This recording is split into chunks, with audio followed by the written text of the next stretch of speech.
Vince, thank you for posting this on YouTube for me.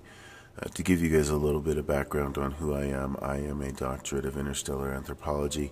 I was a special consultant to the CIA and the NSA during the late 90s on a project they dubbed Red Rock.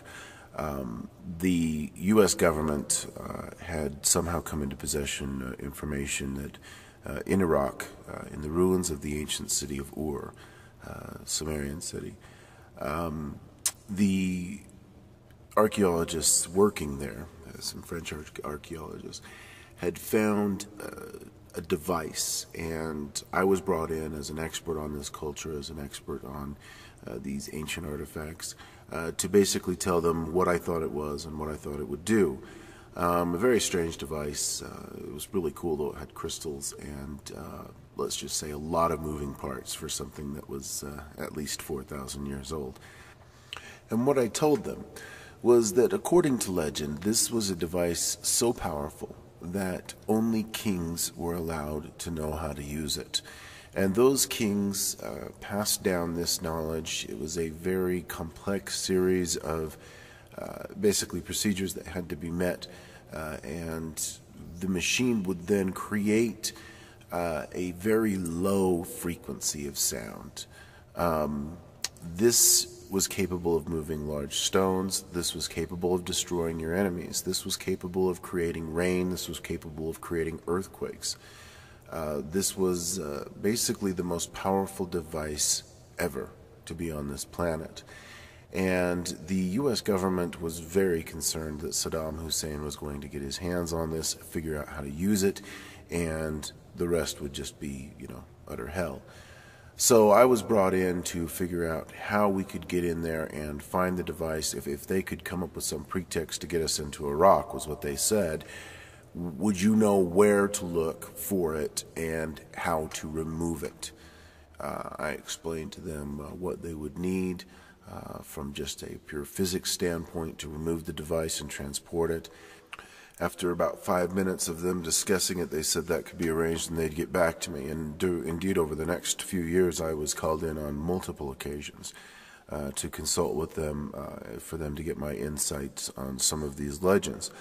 Now, it's important to note that these people were not typical government employees. They were very well dressed, very well manicured, very well mannered people. It was pretty obvious to me from early on that I was dealing with folks from the global power structure, old money, if you will. Now, the legend goes that long ago, existed on the Earth, some proto-species of human beings. The Anunnaki came to Earth. They genetically modified them to be smarter and more capable of being their slaves. They're to mine gold for them. And the Anunnaki would check in from time to time, and whoever had the most gold would get these great, what they would consider presents from the gods.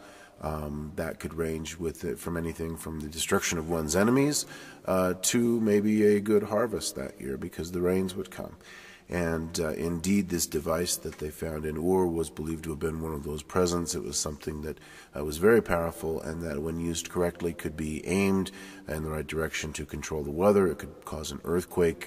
Your enemy's city could literally just swallow it up into the sea. You could also transport yourself back and forth to Nibiru on certain occasions to give them their homage, pay them their tax, so to speak. And I was brought in on one occasion because they couldn't figure out basically how to use it. And I was very upset. I said they had no idea what they were messing with. And they sat me down and basically told me off. They said that, listen, I had no idea who they were and what right they had to use it, and that if they couldn't figure out how to use it before December 21st, 2012, that everybody on Earth would be dead. We would be wiped out. And they were deathly serious. And these were people who had never missed a meal. They had never gone without. I don't think they'd ever had a bad thing happen to them in their lives. And they were scared to death by the prospects of what would happen if they couldn't get this to work. They asked me to take a look more carefully, basically. And after some convincing, I said that I would. Now, it's important to note here that the global power infrastructure has been in place for millennia.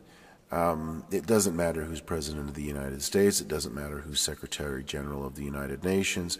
It doesn't matter what Hugo Chavez does or what Vladimir Putin does or doesn't do. And it doesn't matter how many treasury bills the Chinese buy up from the U.S. Treasury.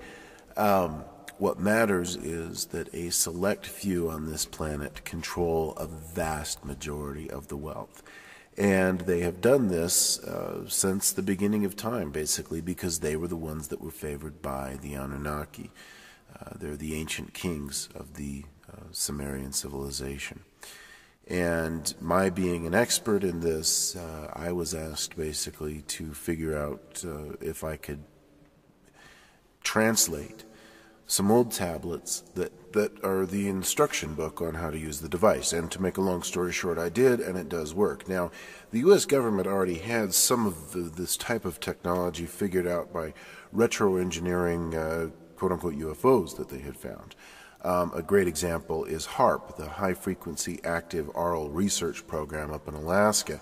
Has caused several earthquakes and freak storms, and a lot of people blame it for Katrina. And so the information, they had bits and pieces of it. They just basically couldn't figure out some of the words that needed to be said, because this device is something that you can speak to. It's actually like ancient voice recognition software that runs this device. Now, it's important to note something else, and I will send Vince more of these videos and try to get the word out in bits and pieces as I make my way around the globe and try to avoid being captured.